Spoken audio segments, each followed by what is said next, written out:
بسم الله الرحمن الرحيم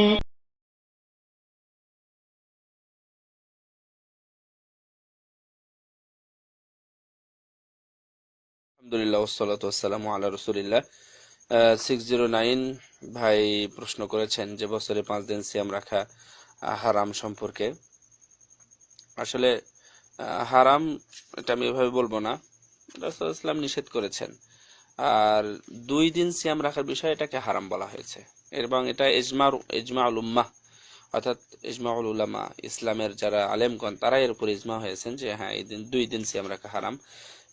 এই প্রথম ইয়াটা হচ্ছে ঈদের 2 দিন সিয়াম পালন করা, এটা হচ্ছে সহিহ মুসলিম, দুইটা সহিহ মুসলিমের হাদিস। একটা হচ্ছে 1137 নম্বর হাদিস, আর আইয়ামুত তাশরিক, অর্থাৎ এখানে রাসূলুল্লাহ সাল্লাল্লাহু আলাইহি ওয়াসাল্লাম বলেছেন আইয়ামুত তাশরিক আইয়ামু আকলিন ওয়া শুরবিন।